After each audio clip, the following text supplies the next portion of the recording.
Good morning to all of you. Welcome back to my channel. Subscribe नहीं किया तो please subscribe कर लीजिए। आज फिर हम द हिंदू न्यूज़पेपर के आर्टिकल के बारे में बात करेंगे जो कि पेज नंबर 5 पे है।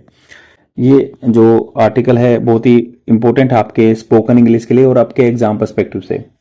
और फ्रेंड्स, इस न्यूज़पेपर की पीडीएफ आपको द हिंदू न्यूज़पेपर पीडीएफ इस नाम से टेलीग्राम चैनल है, यहाँ पे जाके डाउनलोड कर सकते हैं, जो भी फ्री में आपको प्रोवाइड करा दी जाती है, द हिंदू न्यूज़पेपर पीडीएफ। अब देखो, no data on Sri Lanka refugees willing to return और अप्लाई फॉर इंडियन सिटीजनशिप। तो इस लाइन का मतलब है कोई डाटा नहीं है ऑन श्रीलंकन, जो श्रीलंका के रिफ्यूजी हैं। रिफ्यूजी क्या होते हैं?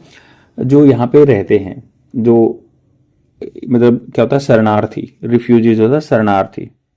विलिंग टू रिटर्न मतलब या क्या वो अपने देश में जाना चाहते हैं और अप्लाई फॉर इंडियन सिटीजनशिप या इंडियन सिटीजनशिप अप्लाई करना चाहते हैं। क्योंकि इंडियन सिटीजनशिप एक्ट 1955 का एक उसमें सेक्शन 5 है।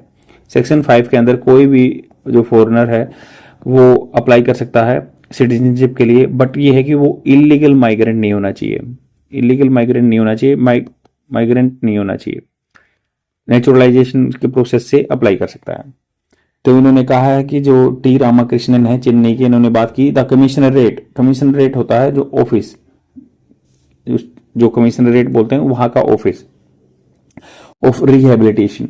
और कमिश्नरेट का जो मतलब डिस्ट्रिक्ट कलेक्टर का ऑफिस होता है उसको बोलते हैं, बट ये आयुक्तालय बोलते हैं इसको हिंदी में, आयुक्तालय। तो पुलिस आयुक्त जो होते हैं, या the commissionerate of the rehabilitation होता है किसी को वहां बसने के लिए उसको सुविधा प्रदान करना, रिहेबिलिटेट करना, रिकवर करना। And welfare of the non resident Tamil. तो कमिश्नरेट जो ऑफिस है ना रिहेबिलिटेशन या वेलफेयर के लिए नॉन रेजिडेंट तमिल का, विच हैंडल्स जो हैंडल करता है, वर्ब की फर्स्ट फॉर्म के साथ एस। तो ये करता है, रूटीन है इसका। मैटर जो सब्जेक्ट है कंसर्निंग श्रीलंकन तमिल्स, जो कंसर्निंग मतलब उनसे related, Sri Lankan Tamils refugee living in the camps in Tamil Nadu. तो ये जो कमिश्नरेट है ऑफिस है, ये डील करता है जो तमिलनाडु में रिफ्यूजीज रहते हैं श्रीलंका के कैंप्स में, उनसे डील करता है। ये डज नॉट हैव इंफॉर्मेशन, तो इसके पास वो ये डज क्या होता है, सिंपल प्रेजेंट टेंस में आता है। तो इन्होंने कहा इनके पास इंफॉर्मेशन नहीं है on refugees who are willing to return their home country and those who have sought Indian citizenship. Sought मतलब सिख की सेकंड फॉर्म, जिन्होंने जो चाहते हैं या जिन्होंने मांग रखी है कि हम यहाँ रहना चाहते हैं या वहां जाएंगे, उनके पास कोई डाटा नहीं है, ये बोल रहे हैं। क्योंकि जो ये इन्होंने आरटीआई फाइल की थी, उस आरटीआई के रिप्लाई में है कि भाई हमारे पास कोई डाटा नहीं है। This has been stated, that has been stated, ये पैसिव फॉर्मेट हो गया।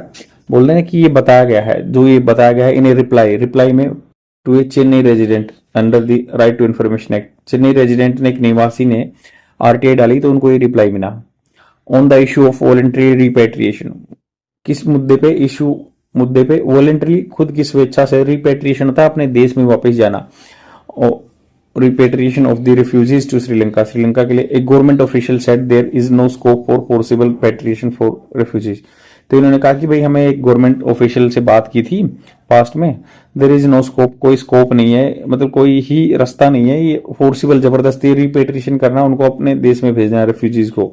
इवन इफ भले ही, इवन इफ मतलब भले ही, conditions in the country of their origin have genuinely improved, और हो सकता है भले ही उनके देश में जो है जनरली अच्छे सही तरीके में इम्प्रूव हो गई थी।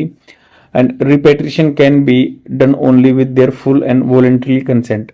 तो रिपेट्रिएशन उनके देश में वापस भेजना है सिर्फ उनका वॉलंटरी, उनका खुद का सहमति होनी चाहिए, कंसेंट होना चाहिए।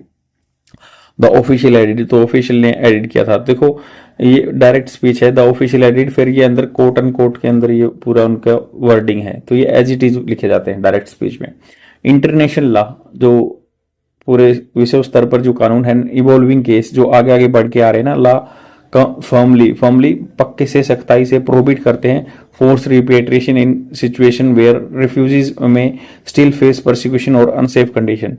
तो जहां पे अनसेफ कंडीशन हो उनके देश में या परसिक्यूशन, उनको सजा मिलने का डर हो, तो ये क्लियर लॉ कहता है कि इंटरनेशनल लॉ उनको वापस नहीं भेज सकते। प्रिंसिपल ऑफ रिफाउलमेंट होता है, मतलब किसी देश में अगर मान लो उन आदमियों पे जान का खतरा है या कोई है, तो कोई भी कंट्री उनको वापस नहीं भेज सकता है। वो प्रिंसिपल ऑफ रिफाउलमेंट होता है, ये इंटरनेशनल लॉ होता है।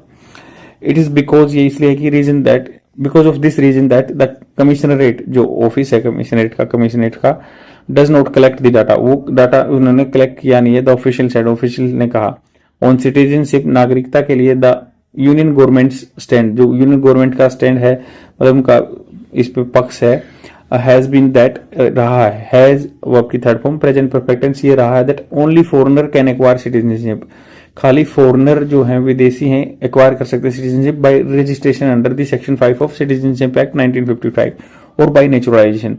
तो इसमें रजिस्ट्रेशन करके वो ले सकते हैं foreigner, but illegal however an illegal migrant is not eligible to apply, तो इलीगल माइग्रेंट अप्लाई करने के लिए एलिजिबल नहीं रहते।